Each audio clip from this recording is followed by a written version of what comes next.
Alamin natin ang latest kaugnay ng Tropical Depression Queenie. Si Fernando Cada po ng Pag-asa, makakausap natin. Fernando, magandang hapon. Yes, Ma'am Susan, magandang hapon po. At yung pong ating latest halos lokasyon itong bagyong si Queenie. Kanina nga pong alas 5 ng hapon, nasa 80 kilometer na lamang po siya southeast ng Cuyo, Palawan.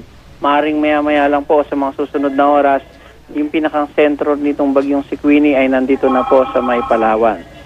So in-expect po natin dahil nandito na po siya sa may area ng southern part ng Luzon, yung sa Palawan, halos wala na po tayong itinaas o na-raise na storm warning signal sa Mindanao. Samantalang sa Kabisayaan, nagtanggal na po tayo ng ibang mga lalawigan nakataas sa signal number 1. Ang epektibo pong public storm warning signal number 1 na lang sa Kabisayaan ay dito na lamang po sa Southern Negros Occidental, Guimaras Island, Iloilo at Antique. Samantalang sa Luzon, ito po ay dito na sa Palawan kasama ang Calamian Group of Island at Cuyo Island. So yung mga lugar po na aking nabanggit ay posible pong makaranas pa rin ng mga pag-ulan na may pagbugso pa rin po ng hangin.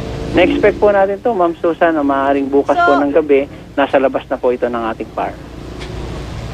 Yes po, Ma'am Susan. Ano magiging panahon natin sa Metro Manila? So, as far as Metro Manila and the rest of Luzon, almost partly cloudy to cloudy po tayo. Kung umulan man, mga isolated cases, may hinang pag-ambon o yung passing light rains. At meron po rin tayong inaasahan mga thunderstorm, lalong-lalo na po dito sa eastern section ng Luzon.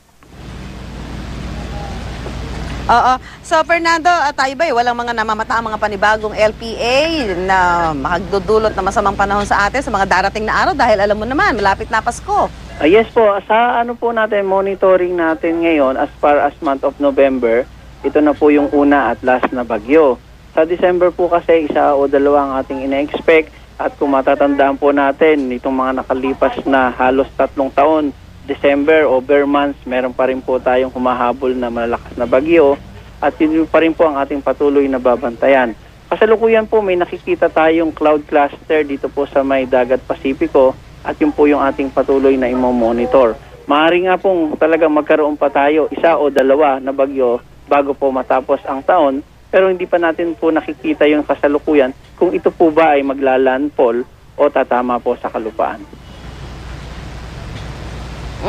Fernando, dito kami ngayon sa Makati, no? At medyo kanina biglang bumuhos yung ulan. Ano ba to? Dahil ba to doon kay Queenie o ano yung dahilan ng pag-ulan na ito? Halos indirect effect po yan dahil napakalayo nga po ni bagyong si Queenie. Kasi po halos yung hangin natin ngayon ay galing sa east to northeast. Ibig sabihin may pagkakataon talaga may ma-develop na mga rain clouds. Pero yan po ay stratified clouds. Ibig sabihin magdudulot po lang yan ng mga pag-ulan na mahina o pag-ambon. Pero wala pong masyadong thunderstorm. So sana wala na talagang dumating na bagyo hanggang matapos ang Pasko at bagong taon, ano? Maraming salamat, Fernando Cada. Maraming salamat po, Ma'am Susan, at magandang gabi.